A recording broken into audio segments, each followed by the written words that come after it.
They say blood is thicker than water, but sometimes love is thicker than both. That's what I tried to explain to my mother-in-law Eleanor when she called to discuss the annual Christmas gathering at Ashworth Manor, the sprawling family estate that had hosted Montgomery family celebrations for 4 generations. I'm Catherine Montgomery, though I started life as Catherine Parker from a middle-class family in Vermont. Marrying into the Montgomerys meant entering a world of old money, older traditions, and expectations higher than the manor's wrought iron gates. My late husband James had warned me about his family's particular ways, but he'd always protected me from the worst of it. Now, 10 months after losing him to a heart attack, I was learning just how cruel those particular ways could be. "Catherine, darling," Eleanor's voice dripped honey-coated venom through the phone. "About the Christmas gathering. We think it's best if you just bring Thomas this year. Leave the other one at home." My hand tightened on the phone. "The other one has a name, Eleanor. It's Grace, your granddaughter." "She's not my granddaughter," Eleanor snapped, dropping her sugary tone. "She's some Chinese orphan James insisted on adopting. Thomas is our blood, our legacy. Grace is, well, she's your charity project." The words hit like physical blows. Grace, my beautiful 8-year-old daughter who James and I had adopted from China as a baby. Grace, who shared James's love of chess and my passion for piano. Grace, who still cried herself to sleep some nights missing her daddy. "Grace is as much a Montgomery as Thomas," I said, fighting to keep my voice steady. "James made that clear in every way possible." "James isn't here anymore," Eleanor replied coldly, "and the Montgomery Christmas celebration is for family, real family. Surely you understand." I glanced at the framed photo on my desk. James and me with our children at last year's Christmas party. Thomas, now 12, grinning with his father's dimples. Grace in her red velvet dress, beaming as she sat on James's lap. We looked so happy, so complete. "Actually, I don't understand," I said, "and neither would James." Eleanor sighed dramatically. "Catherine, don't be difficult. The other families are coming, the Ashworths, the Caldwells, the Whitmores. We have traditions to uphold, appearances to maintain." "Appearances," I echoed. "You mean you're embarrassed by your adopted granddaughter?" "Don't twist my words. I'm simply saying that the Montgomery Christmas gathering has certain standards Grace would feel out of place. It's kinder to exclude her." I hung up without responding. My hands shook as I set the phone down, rage and grief warring in my chest. Through the study window, I could see Grace and Thomas in the garden, working on their homework together. They'd grown even closer since losing their father, Thomas becoming fiercely protective of his younger sister. The study, James's study, still smelled faintly of his cologne. I barely touched anything since his death, but now I moved to his desk with purpose. James had always been meticulously organized, especially when it came to family matters. He'd known his mother's prejudices better than anyone. "Sometimes the best defense is careful preparation," he told me once, showing me where he kept important documents. Especially with my family. It took me an hour to find what I was looking for, buried in a folder marked Family Trust, Private. As I read through the papers, my hands trembled for a different reason. James had been more thorough than I'd imagined, more strategic in his planning. The Montgomery family fortune, including Ashworth Manor, wasn't controlled by Eleanor at all. The entire estate had been restructured years ago, placed in a trust with very specific conditions. Conditions that Eleanor either didn't know about or had conveniently forgotten. My phone buzzed with a text from Thomas. "Mom, Grace is crying." She overheard Grandma on the phone. I found him in Grace's room. She was curled up in Thomas's arms, her math homework forgotten on the floor. My brilliant, beautiful daughter looked up at me with tear-stained cheeks. "Why doesn't Grandma want me?" she whispered.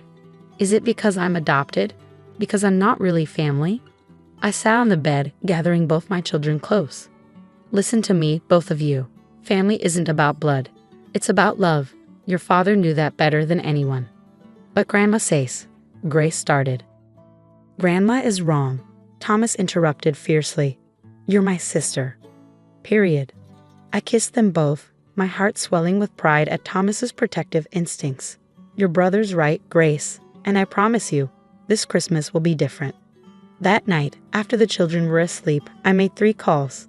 The first was to Harrison Walsh, the family's longtime lawyer who'd helped James set up the trust. The second was to Aunt Margaret, James's favorite aunt who would always oppose Eleanor's traditional views. The third was to David Montgomery, James's cousin and the only family member who'd openly challenged Eleanor's authority over the years. "It's time," I told each of them. "James left everything in place. We just need to execute the plan." Eleanor's next call came 2 days later. "Catherine, you're being unreasonable. Thomas needs to maintain his connections with the right families. The Whitmore's son will be there. You know they're considering Thomas for their exclusive prep school. You wouldn't want to jeopardize his future over sentimentality." I thought of the trust documents in James's desk, of the carefully laid plans my husband had made to protect both his children. "You're right about one thing, Eleanor. This is about the future, just not in the way you think." "What's that supposed to mean?" "It means I'll see you at the Christmas gathering, with both my children. Catherine and Eleanor, you might want to review the family trust documents before then." Carefully. I hung up, wondering if she could hear the steel in my voice, steel forged by months of grief, anger, and protective love for my children. James had taught me that sometimes the best revenge isn't swift action, but careful preparation followed by perfect timing. The annual Montgomery Christmas gathering was 3 weeks away. Eleanor had no idea that her carefully controlled world was about to shatter like the crystal champagne flutes she was so proud of. Ashworth Manor was a sight to behold on Christmas Eve, its Victorian grandeur enhanced by twinkling lights and elaborate decorations. Snow dusted the manicured grounds like powdered sugar, and through the towering windows, I could see the infamous 20-foot Christmas tree dominating the grand hall. "Remember," I told Grace as we walked up the steps, her small hand clutching mine, "you have every right to be here. You're a Montgomery." Thomas walked on Grace's other side, practically radiating protective energy. At 12, he was already showing signs of becoming the kind of man his father had been. Strong, principled, and fiercely loyal to family. Eleanor met us at the door, her smile brittle as she saw Grace. "Catherine, I thought I made myself clear." "Crystal clear," I interrupted smoothly. "Shall we go in? I believe Harrison Walsh is waiting for us in the library." The mention of the family lawyer made Eleanor's perfect posture stiffen further. "Harrison? Why would he?"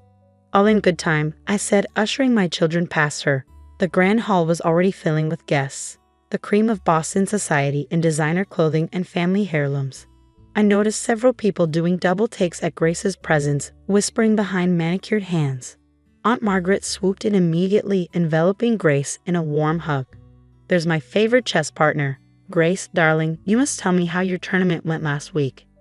I smiled gratefully at Margaret as she led Grace toward the refreshments, skillfully integrating her into a group of children who looked far more interested in cookies than ancestry. "Catherine." David Montgomery appeared at my elbow, handsome in his tailored suit. "Everything's ready in the library. Harrison has the documents prepared." Eleanor was watching us suspiciously from across the room, obviously trying to figure out what was happening. She'd spent years cultivating her image as the family matriarch, the keeper of Montgomery traditions. She had no idea that James had spent just as many years preparing for this moment. The library had always been my favorite room in Ashworth Manor.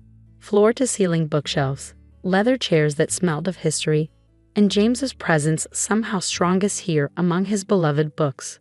Harrison Walsh stood by the massive oak desk, arranging papers with practiced precision. "Shall we begin?" he asked as Eleanor swept in, followed by several key family members she'd obviously summoned for support. "Begin what exactly?" Eleanor demanded. "Catherine, what is the meaning of this spectacle? Bringing that child here against my explicit wishes." "That child," I cut in, "is Grace Montgomery, James's daughter and legal heir to the Montgomery family trust. And before you start spouting more nonsense about blood and tradition, you might want to hear what Harrison has to say." Harrison cleared his throat. "Mrs. Montgomery, Eleanor, I have here the full trust documents for Ashworth Manor and the Montgomery family estate. Documents that James had me revise 5 years ago, shortly after Grace's adoption was finalized." Eleanor waved her hand dismissively. Yes, we all know the trust parameters. The estate passes through the male line, maintaining the Montgomery legacy." "Actually," Harrison interrupted gently, "that's not correct. James made some rather significant changes.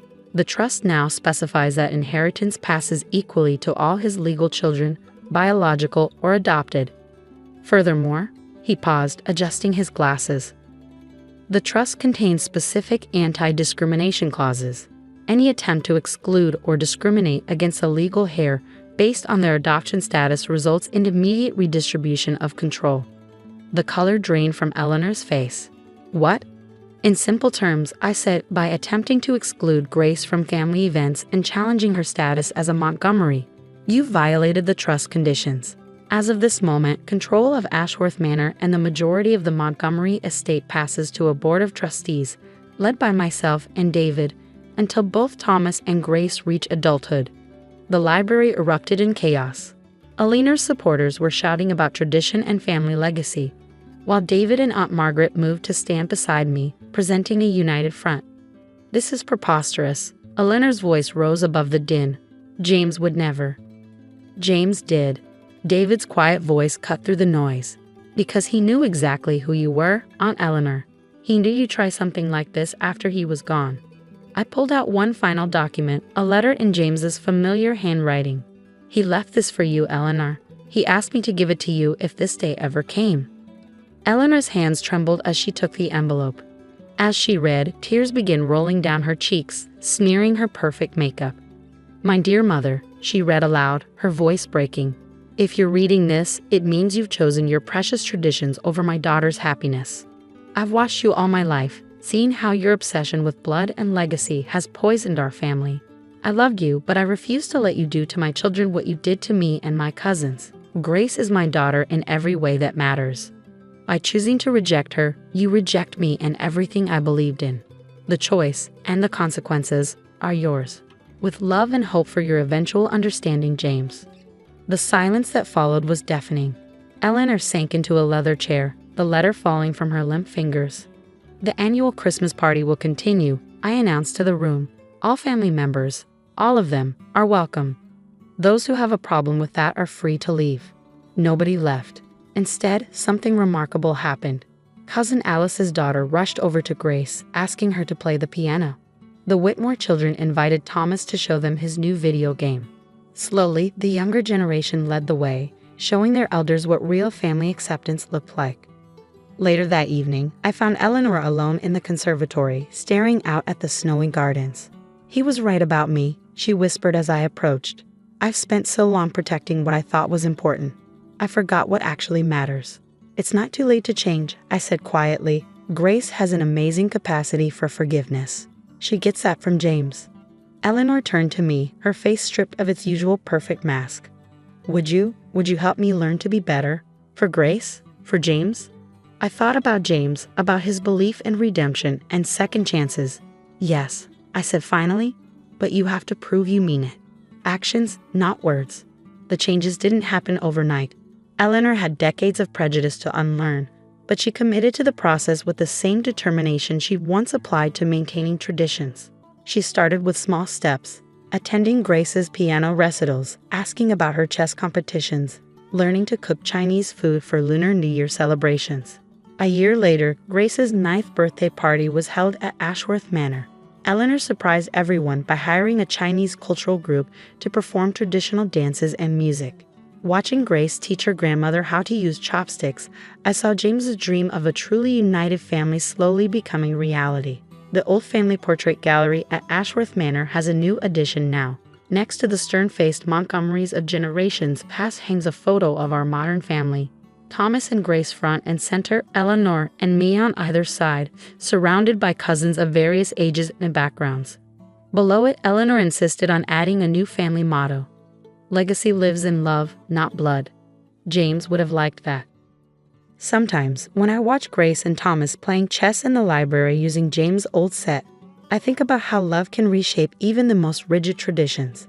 Eleanor still occasionally slips into her old patterns, but now she catches herself, remembering James's letter and the choice she almost made. The annual Christmas gathering has evolved too. It's less about showing off family connections and more about actual family. Last year, Grace invited her entire international adoption support group to attend. The sight of children from various backgrounds running through Ashworth Manor's halls, playing hide and seek behind priceless antiques, would have given the old Eleanor heart palpitations. The new Eleanor just smiled and ordered more cookies. Thomas, now 13, has become Grace's fiercest advocate. When a new student at his prep school made a comment about adopted siblings not being real family, Thomas' response was pure James. Family is who you choose to love. Everything else is just details. As for me, I've learned that sometimes the greatest act of love is standing firm in defense of those who can't defend themselves. James knew that. It's why he put those conditions in the trust, why he planned so carefully for a future he wouldn't see. He knew that true legacy isn't about blood or names or traditions. It's about the love we choose to give and the family we choose to build. Grace keeps James's letter on her bedside table. She reads it sometimes, running her fingers over his handwriting. Daddy knew, she told me recently. He knew I was meant to be a Montgomery. Yes, he did. And now, finally, everyone else knows it too.